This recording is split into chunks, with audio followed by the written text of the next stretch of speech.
So what are you looking for when you try to get long, even if it's a weak session? So you got to understand the context of when you fade, which is buying a break or selling a rally. There's nothing wrong with that. But you have to understand there's sometimes the market's so weak that you want your trade to go your way ASAP. It's even more important. All right. Because you'll get bounces. But if you don't get a bounce in a timely fashion, you got to question other people given the time to come in and get long with you. And you don't want that. You give shorts more time to cover for a profit. You don't want that. So if you're looking to get long and fade this break, you got to have a step 3, a fire in ready, aim, fire. And there's a few things that lined up that you could see, but you have to anticipate it. And then you have to have the ability to actually the tools to show it. So this column in here shows a bunch of longs puking.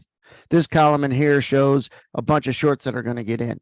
This box in the footprint, these 2 pink boxes show sell market orders that hit the market. All right. That hit price, hit the bid, which are aggressive sell orders of at least 100 or more on the sell side.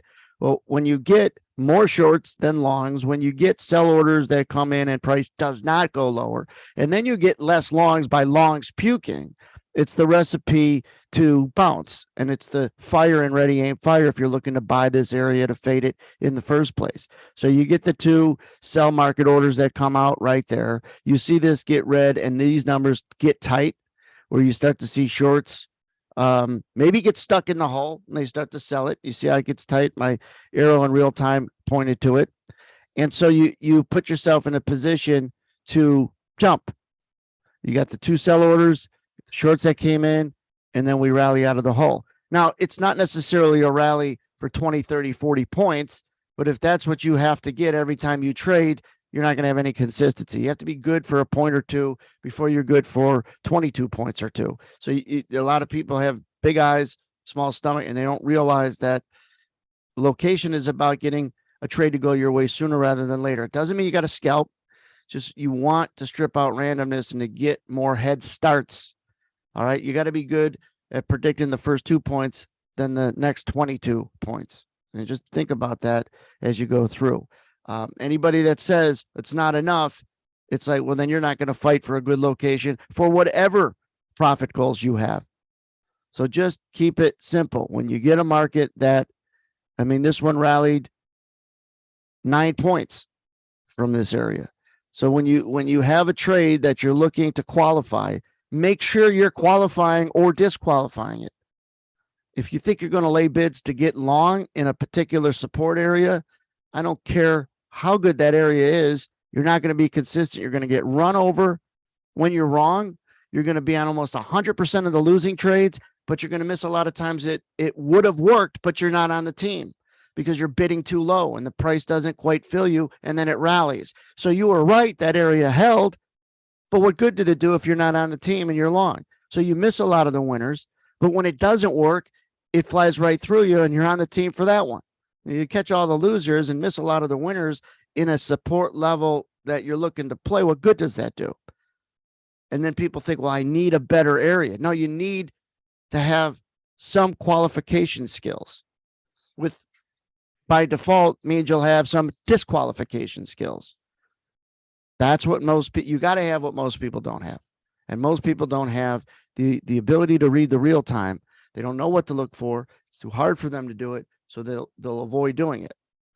And they'll never get themselves around to reading a chart the right way, qualifying areas that are support resistance, and then qualifying the areas or price when it gets into those areas that are support resistance. And one reason why is they don't know why. They don't know why price moves in the first place.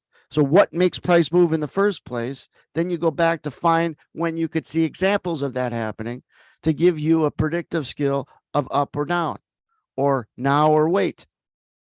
It answers the question of where, when you answer the question why, where to get in, when to get in. You got to know why price would want to move in the first place. And most people can't answer that question correctly. Why does price move? What's needed for price to move? It's not pretty good. It would help if we had more buyers and less sellers for price to go up. No, it won't help. It's absolutely necessary to have more buyers and less sellers for price to go up. So you got to get to that basic. That's why I say the basic concepts and information in your trading education are also the advanced in this industry. Why? Because most people unknowingly skip the basic stuff in this. They skip it. They don't know what they don't know and they skip it. And so put yourself in a position to read the chart correctly, read order flow correctly by understanding the intent of an order, to understand the value of other people's positions, the value of when stops come out, the value of where stops are, the value of who's in trouble and who's pissed, the value of breakouts and why. And everything else become a little bit easier and a little bit easier and a little bit easier. If you don't know what the right questions are, you're never going to find the right answers.